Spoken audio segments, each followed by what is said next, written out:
The Little Book of Common Sense Investing, authored by the father of index funds, John Bogle.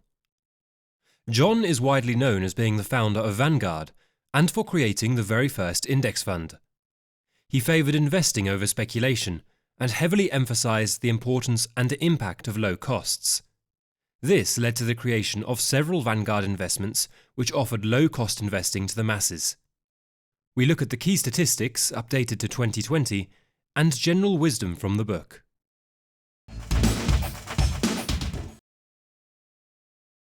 We can summarise John's thoughts with his comment, "The two greatest enemies of the equity fund investor are expenses and emotions." He believed the impact of expenses and emotions could be reduced considerably by buying a portfolio of shares of every business and holding it forever. I particularly like his comment when he said, "Don't look for the needle in the haystack, buy the haystack," alluding that you do not need to look for that one special stock, rather diversify and let the market do its thing. In essence, John was all about simplicity and suggested to avoid the overcomplication of management fees, commissions and portfolio turnover costs, and said, before costs, beating the market is a zero-sum game. After costs, it's a loser's game. Before we look at the returns of a Vanguard portfolio, let us look at a chart provided which shows the impact of costs over time. Assuming the long-term average return for an index is 8%, but a managed fund with similar returns has costs of 2.5%, we can determine a net return of 5.5% for the managed fund. Over a 50-year period, a $10,000 account invested in an index would have returned $469,000, whereas a managed fund would have achieved just $145,000. Therefore, costs of just 2.5% may at first seem insignificant, but these costs are compounded against you over time and have a huge impact on the final balance. John said, "Where returns are concerned, time is your friend, but where costs are concerned, time is your enemy." Managed funds, or mutual funds, have been popular for several years, quite often due to the huge amount of advertisement promoting the most recent and best-performing funds. The reality, however, may surprise you. This chart shows all 355 funds that existed between 1970 and 2005. The chart compares the performance of a managed fund against a passive index fund tracking the S&P 500 index. Notice that 223 mutual funds no longer exist due to poor performance. Another 60 funds performed worse than the index by between 1 and 4%. 48 funds only managed to match the S&P 500 index, and just 24 mutual funds managed to beat the index by between 1 and 4%. If we break this down further, only 9 funds achieved an improved performance of 2% or more. This equated to just 2.5% of managed funds being able to outperform the index. To further exaggerate the inferior performance of an actively managed fund, John provided another chart. This shows us the odds of an actively managed fund outperforming an index fund tracking the S&P 500. Notice how there is only a 29% chance of a managed fund outperforming in the first year, and how the odds continue to decrease over time. For someone with a 25-year investment horizon, they have just a 5% chance of outperforming the index should they decide to invest in a managed fund. Not very appealing, to say the least.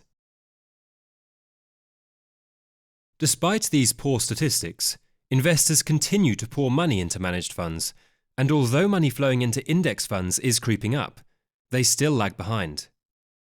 Clearly, the promotional costs aimed at less educated investors are unfortunately still paying off. If at this point you decide index funds are the best option, John reminds us that not all index funds are equal, referring to the costs of managing such a fund.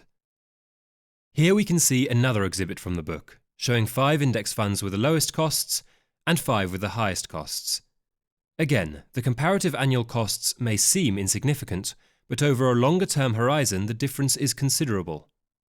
In fact, $10,000 invested into a Vanguard 500 index fund would have turned into $122,700 over 25 years, whereas the Wells Fargo fund tracking the same index would have returned $99,100 over the same period.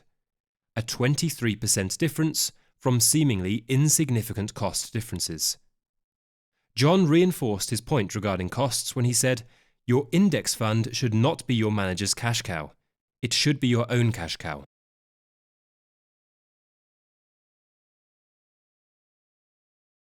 Let's see how John's preference towards index funds, rather than managed mutual funds, has fared since the book was last published in 2007.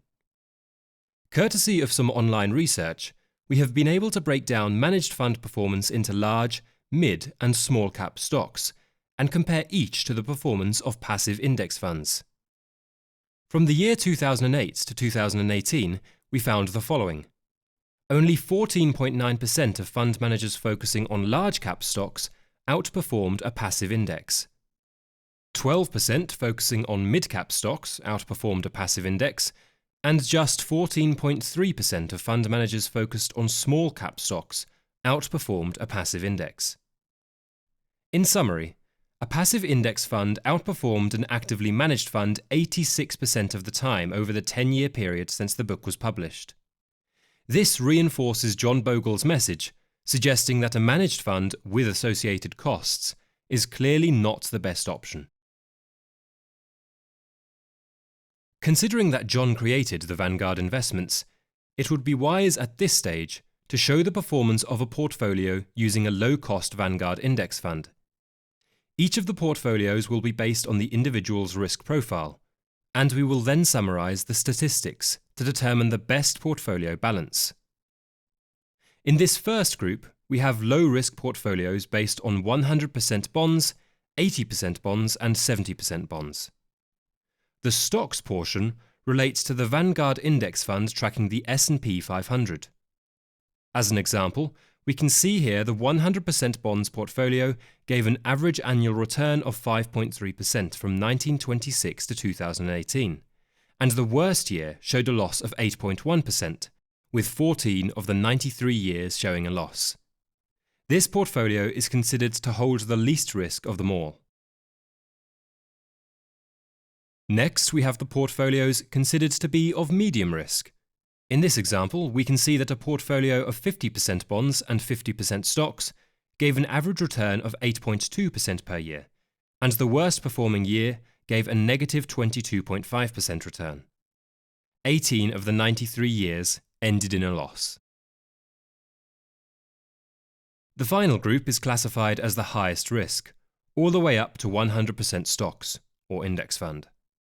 Here we can see that the average return was 10.1% per year, a maximum loss of 43.1%, and 29 of the 93 years ending in a loss. Let's put all these portfolios into a Pareto chart to help us determine which portfolio suits our risk over return profile. Here we have the average annual returns. Here, the worst drawdowns. And here, the percentage invested in an index fund with the remaining percentage invested in bonds. Therefore, if you are happy to have an annual drop of perhaps 10% and an average return of just under 7%, you may want to be 20% invested in an index fund and 80% in bonds. Or if you have a maximum risk tolerance of 30% in a given year with an average return of 9%, you may want to be 70% invested in an index fund and 30% bonds. Hopefully, this will give you a guide on how to balance your own portfolio in accordance to your risk profile.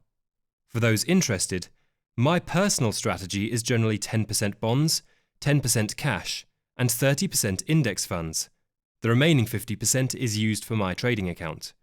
Although in the current climate, as of July 17, 2020, I'm actually 90% cash and 10% bonds.